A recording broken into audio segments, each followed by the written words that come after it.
반갑습니다. 실전창호입니다. 영상이 조금 늦었습니다. 명절도 지나고 태풍도 오고 하고 여러가지로 조금 바쁘기도 하고 오늘 영상에서는 제가 창호 견적에서 주로 이제 시공비에 관해서 조금 말씀을 드릴까 합니다. 시공비를 말씀드리기 전에 제 영상을 보시고 많은 댓글이 올라왔었는데 그 중에서 조금 이제 이 영상을 보시는 분들도 참고로 하셔야 될 용어가 몇 개 있어 가지고 제가 말씀드릴게요. 제가 유리의 종류에 있어서 열전도 유리라는 말을 이렇게 썼습니다. 댓글 다루시는 분이 열전도 유리 아니고 열관류유리라고 이렇게 말씀을 하신 분이 있어서 제가 요 말씀을 좀 드리고 넘어갈게요.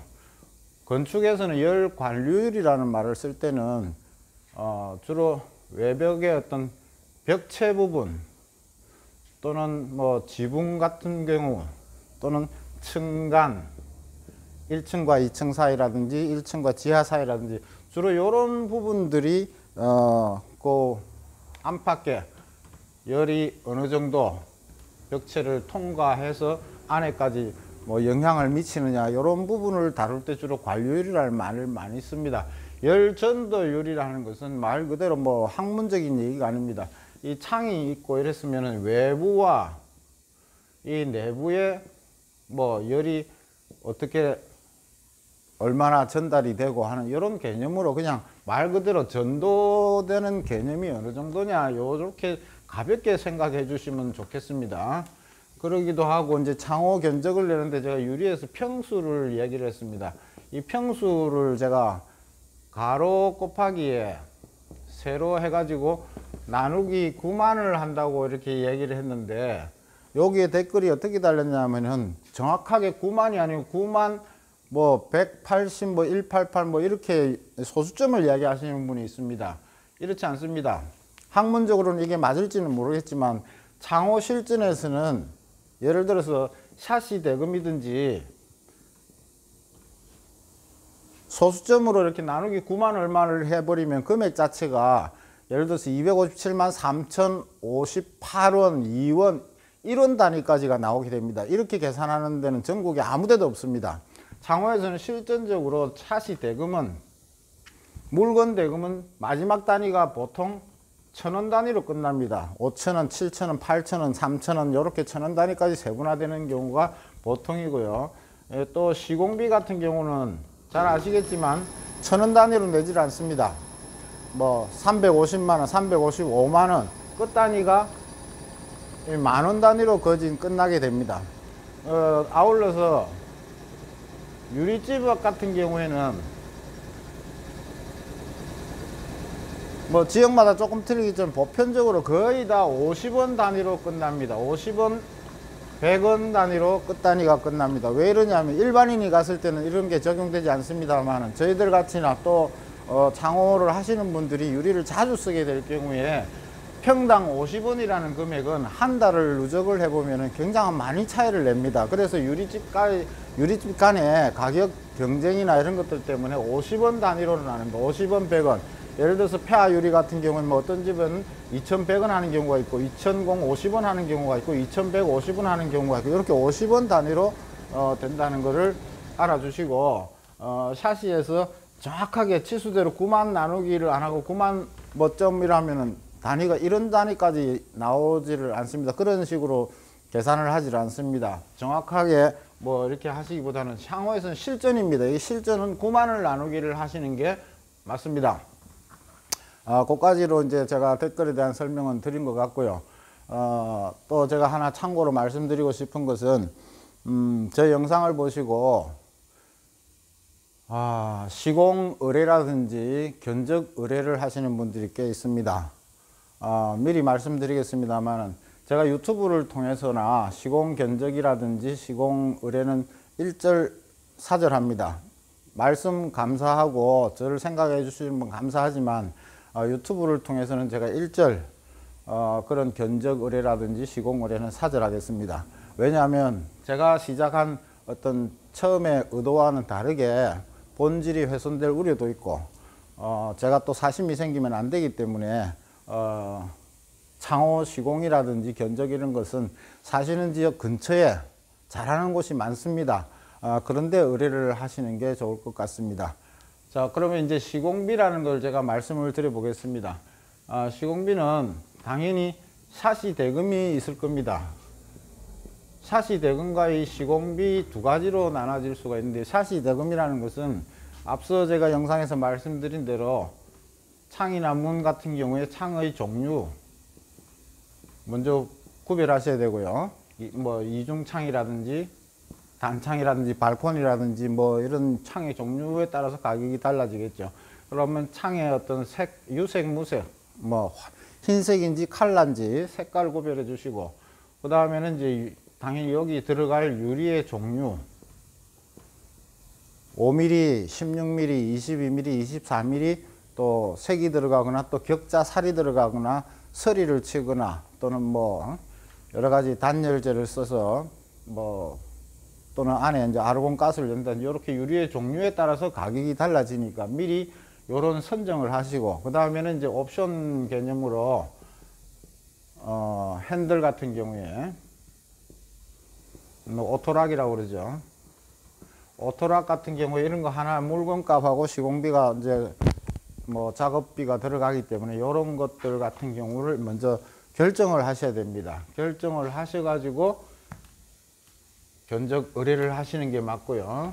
시공비를 한번 생각해 보시다. 물건값은 그렇게 됐습니다. 시공비라는 것은 일단 시공을 하기 위해서는 철거가 우선 돼야 되죠. 철거를 하고 나면은 철거된 이 폐기물 처리비가 있습니다.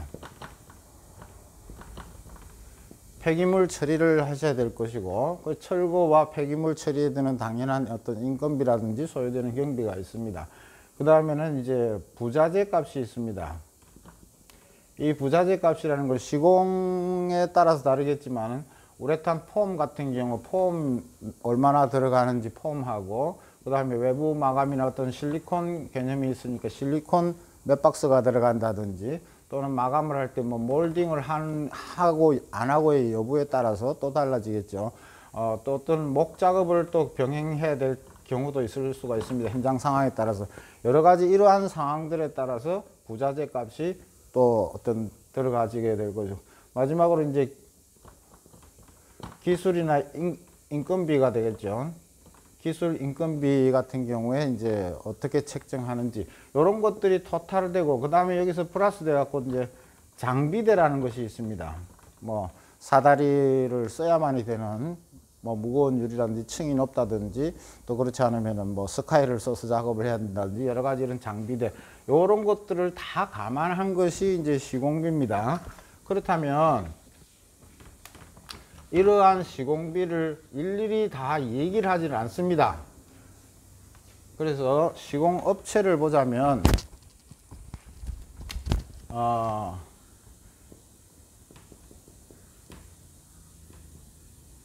샤시 제작업소가 있습니다. 그 다음에는 창호 시공 전문 하는 분들이 계시고요. 그 다음에 잘 알지만 인테리어 하시는 분들이 있고, 뭐 그냥 주택 수리를 하시는 분들이 있습니다. 주택 수리라면 보통 이제 뭐 여러 가지 뭐 설비도 하시고, 뭐 또는 뭐 미장, 뭐 목수 여러 가지 업들을 하시는 이런 분들이 주로 이제 창호 교체나 이런 설치를 하시게 되죠. 한 가지는 샤시 제작업소에서 이 시공까지 하는 사례는 그렇게 많지가 않습니다. 단지 시공을 한다 하지만 이 시공하는 사람은 이 창호 전문하는 사람들이 시공에 이렇게 시공업소에 의뢰를 하게 됩니다. 물건 주문. 그러면 이 제작업소에서 이제 사람을 소개해서 시공하는 경우가 대부분이고, 창호 제작업소에서는 상시로 이 시공자들을 인건비 고임금을 줘가면서 월급을 주면서 이렇게 시공하는 데는 전혀 없지는 않지만 그렇게 많지가 않습니다. 이게 나쁜 현상은 아닙니다. 좋은 현상입니다. 왜냐하면 샤시 제작업소에서는 이 각 창호 시공하는 사람이 기술이 어느 정도인지를 잘 알고 있습니다. 경험을 통해서나 들은 얘기를 통해서 알고 있기 때문에 이 집에는 이 뭐 여러 많은 손님들 중에서 이 사람을 소개도 하고 저 사람도 소개를 해서 가급적이면 일 잘하는 사람을 보내야 자기네들이 AS에 대한 부담이나 책임을 덜 수 있기 때문에 이렇게 하는 경우도 있고, 또 창호 시공 전문가가 가서 실측을 하고 견적을 내는 방법이 있고, 인테리어 이렇게 했는데, 제가 이 말씀을 왜 드리냐 하면, 이러한 분들이 견적을 낼 때 두 가지가 있습니다. 평당 계산을 하시는 분이 있고, 틀당, 한 틀당 얼마 이렇게 계산하시는 분들이 있습니다. 분명히 가격 차이가 납니다. 평으로 계산하는 분하고 한 틀당 얼마 이렇게 하는 분하고 계산해보면 계산 차이가 있습니다. 그럼 제가 이게 옳다 이게 옳다 이런 말씀을 드리지를 않습니다. 왜냐하면 시공하는 사람들은, 틀당 하는 사람들은 예를 들어서 뭐 철거를 하고 틀을 세우면서 폼으로 마감을 해야 될 경우가 있고, 또는 시멘트로 사첨을 해서 일일이 그렇게 해서 하는 경우도 있고, 또는 업자가 봤을 때 이 집은 목 작업을 뭐 병행해서 또는 마지막 마감까지를 몰딩을 한다든지 여러 가지 상황을 생각해서 견적을 내기 때문에 어느 것이 낫다고 제가 말씀드리기는 좀 어렵습니다. 그래서 이러한 경우가 있다는 것을 아시고, 이제부터 소비자 입장에서 제가 말씀을 드려보겠습니다. 소비자 입장에서 총 견적을 보시면 가격은 높은데 기술이 많이 떨어지는 분들이 있습니다. 반대로 이 가격은 만족스러운데 기술도 엄청 깔끔하고 좋은 분들이 있습니다. 이 두 가지 케이스가 있을 수가 있습니다. 분명히 존재합니다. 이렇게. 그러면 이걸 어떻게 알 수 있겠습니까? 알 수가 없습니다. 계약하기 전에는 다 좋은 말을 합니다. 하고 나서 이제 AS라든지 뭐 시공 부분에 대해서 소비자와 시공자 간에 불만이 많이 생겨서 마찰도 알력도 많이 갈등이 생기게 됩니다. 이런 것들은 어쩔 수 없어 피할 수 없는데 알 수가 없잖아요. 그래서 제가 권해드리고 싶은 것은 이 AS 부분이 굉장히 중요하게 됩니다. 이 AS가 왜 중요하냐면, 옛날에는 시공하는 어떤 업체에서 월급제로 기사들을 많이 두고 있었습니다. 그러면 그때는 이 월급을 받는 사람은 하루하루 한 달 한 달만 이렇게 생각하기 때문에 대충 하는 경우도 많이 생겼습니다. 그래서 AS가 자주 일어났고 하지만 요즘은 그렇지가 않습니다. 요즘은 거의 개인 업자들이 자기 명예와 기술을 가지고 일을 하기 때문에 하루라도 또 AS를 나가면 본인이 손해입니다. 그래서 다 일을 잘 하려고 그러고 AS가 발생 안 하려고 합니다만은 사실 시공을 혼자서 할 수 없습니다. 주택이나 아파트 수리를 하는데 반드시 또 다른 사람을 데리고 가야 됩니다. 문도 무겁고 여러 가지에서 그걸 같이 협업을 해서 하는데, 이 업자 같은 경우는 AS까지를 고려를 해서 일을 하는 경우가 대부분입니다. 근데 같이 간 어떤 그날 조력자 같은 경우에 조금 미진할 수가 있습니다. 이런 부분에서 AS라든지 하자가 만약에 발생할 수도 있습니다. 이거는 피할 수가 없는 상황이겠죠. 가능하면 이런 일이 발생 안 하면 좋겠지만, 이럴 때 사람이 하는 일이기 때문에 어쩔 수 없이 AS가 발생할 때 좋은 업자는 이 AS를 고객의 입장에서 우선적으로 처리를 해주고 꼼꼼하게 손을 봐주시는 분이 계신다면 좋은 업자입니다. 이 이상은 방법이 없습니다. 그럼 이런 분들을 어떻게 찾겠습니까? 내가 우리 집을 갖다가 수리를 해야 된다 하면 이 구조를 가진 이 주변에는 먼저 앞서 수리하신 분들이 꽤 있을 겁니다.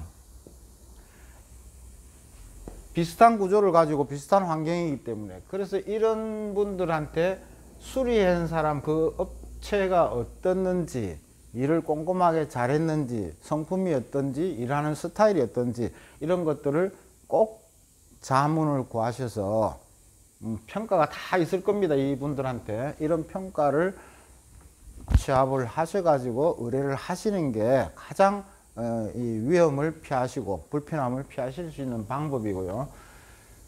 이렇게 의뢰를 하시기 전에 먼저 이 소비자 입장에서는 견적을 내시는 분한테 충분히 서로 간에 협의가 이루어져야 됩니다.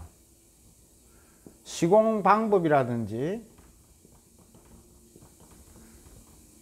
또는 이 마감 처리라든지 시공 방법도 여러 가지 있습니다. 철거를 하고 하는 경우가 있고 철거를 하지 않는 경우 다양하게 있기 때문에 또 마감 처리를 뭐 몰딩을 하는지 안 그러면 그냥 실리콘만 마감해서 벽지를 바른다든지 여러 가지 방법이 있는데 이런 것들을 충분히 구두상으로라도 얘기를 하셔야 됩니다. 그래서 그대로 시공이 됐는지 안 됐는지를 확인하시고 뭐 그렇게 견적을 보시는 게, 그래서 이제 마지막으로 제가 결론적으로 말씀드리고 싶은 것은 어떤 업체나 어떤 업체하고 해서 견적을 받는데 저 같은 경우도 그렇지만은 대부분의 소비자는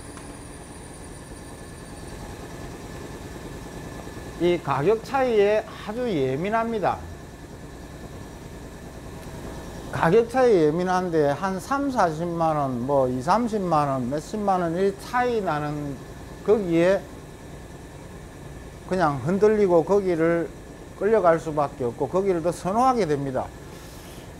제가 볼 때는 이 가격 차이는 생각을 안 하시는 게 좋습니다. 조금 더 가격이 조금 더, 이건 뭐 원칙이 없으니까 정해진 가격이라는 게 없는 겁니다. 일하는 방법이 다 다르고 소요되는 경비와 부자재나 여러 가지 다 생각이 다르기 때문에, 그래서 제가 드리고 싶은 말씀은 이 가격 차이에 너무 싸다고 이 사람한테 의뢰를 하고 이러기보다 앞서 말씀드린 대로 내가 사는 주변에 일한 분들, 일한 가정이라든지 그런 사람들하고 충분히 협의를 해서 좋은 업자를 만나시는 것이 가격보다는 훨씬 더 불편함을 덜 할 수 있는 방법입니다. 이것을 꼭 유념해 주시면은 불편함이 없을 겁니다. 가격 2, 30만원, 3, 40만원, 몇십만원 그 집 큰 공사를 하시면서 그 가격에 예민하다 보면 오히려 더 낭패를 당하시는 경우도 발생할 수가 있습니다. 이렇게 해서 이제 창호 견적, 뭐 시공 견적까지를 제가 대충 말씀드린 것 같고요.